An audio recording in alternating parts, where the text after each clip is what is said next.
Yeah, I'm leaving Brady Malloy's.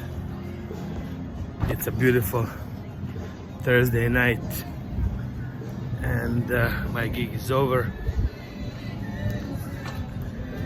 The game is starting.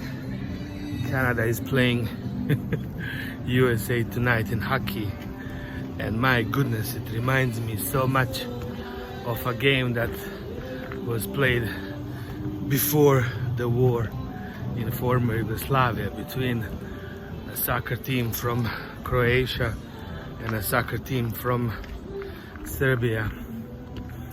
You know, at the beginning of this hockey match, Canadian singer Chantal came out and sang Canadian anthem a cappella while everybody was booing her. And then the Americans came out and sang their national anthem with the entire bloody orchestra. I mean, completely different. On one side you have one singer singing by herself, easy to be booed, while, you know, the other team is singing with the full orchestra, with the full sound and everything. So obviously creating tension from the get-go, pitting people, you know, against people.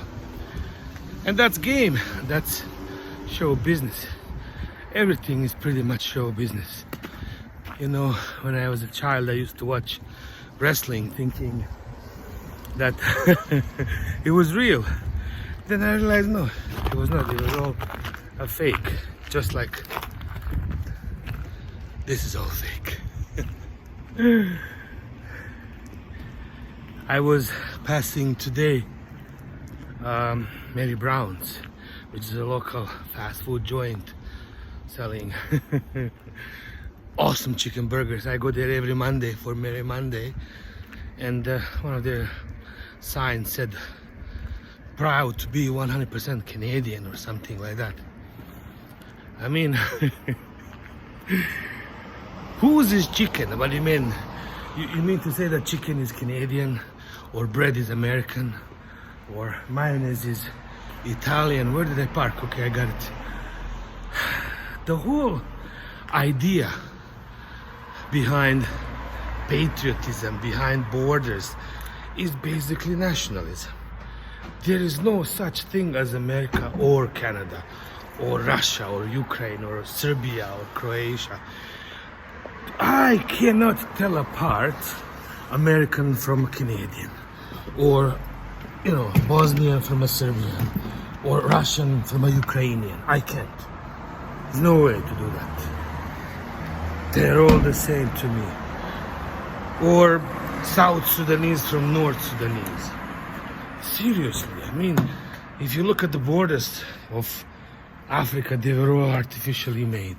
Just like the borders between, you know, Canada and America, or Serbia and Croatia or something like that. Everything is a game. From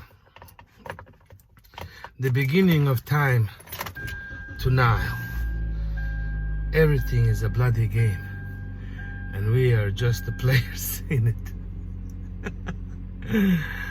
That's it. I mean, seriously, you know, why would anybody, you know, fight and die for their homeland?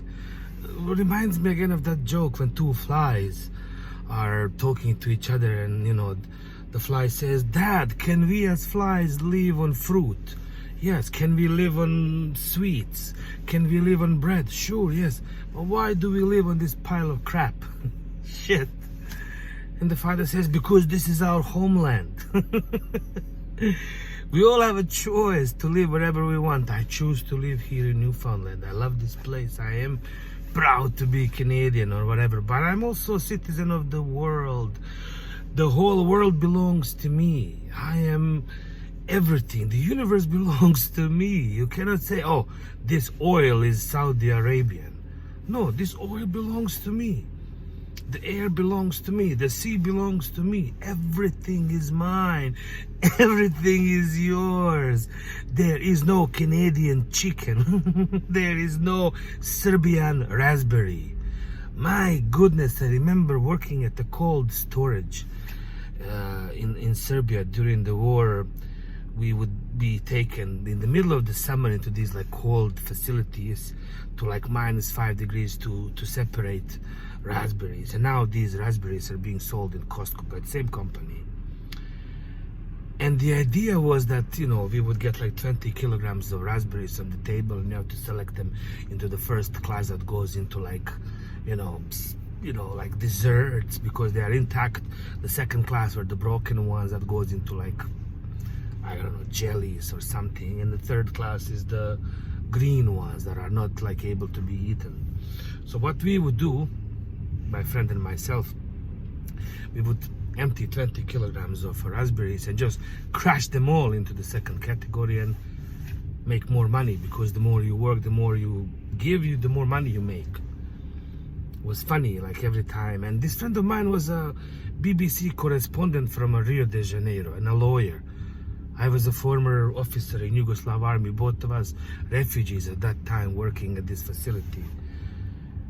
And, you know, we would find, like I said, like big like chunk of like frozen raspberries and take that and smash all the other raspberries so we can just put it all in the second category and make 10 cents a kilo for second, 50 cents a kilo for first, and 5 cents a kilo for the third class, which is like unedible.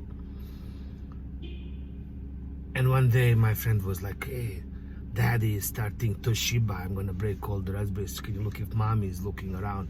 He called our manager Mom, and he was my dad. We were like a dysfunctional family. And not knowing that she was standing behind him. And as he started like crashing all the raspberries with that big piece of like frozen raspberry called Toshiba, she was looking at us. Oh my God. You have come here to destroy our Serbian raspberries. The moment she said Serbian raspberries, it was the moment I realized there's no way to argue with this person. Like, what do you mean Serbian raspberries? Like, do raspberries have nationalities?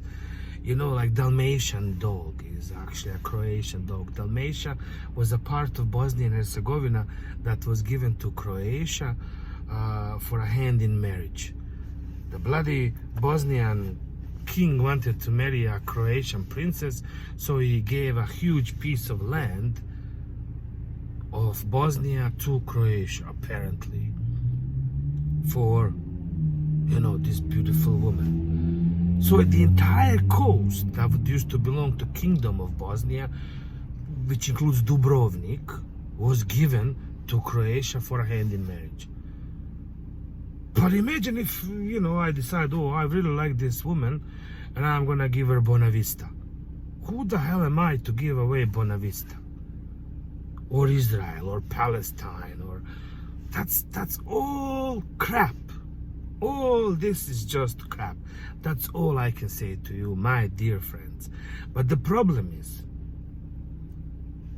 I remember I wrote this like on a wall in a friend of mine apartment that I was renting. When I first came here, I was going through horrible post-traumatic stress disorder.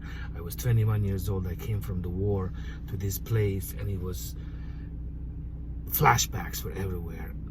I would wake up in the middle of the night with things, you know, and I wrote down, how can a poet stop the war? Before the war in former Yugoslavia, all our poets cried. They wrote songs, they wrote stories, they said, look, this is what's going to happen. There was nothing we could do. People have become so ambivalent to everything. All we do is eat and drink and give away to our pleasures. And then there's no more jobs, so you cannot eat or something like that. You're threatened by the immigrants, you're threatened by the Americans, you're bored. You would rather go fight the war than face your own inner demons. This is so much more complicated than that. I just wanted to share my observations of the game I started watching tonight, Canada vs USA, the biggest propaganda right now. So I left the club and I'm going to McDonald's. There is no hope, my dear friends. Just enjoy the ride and remember, this too shall pass. This is not warmongering, this is just an observation of one lonely Bosnian.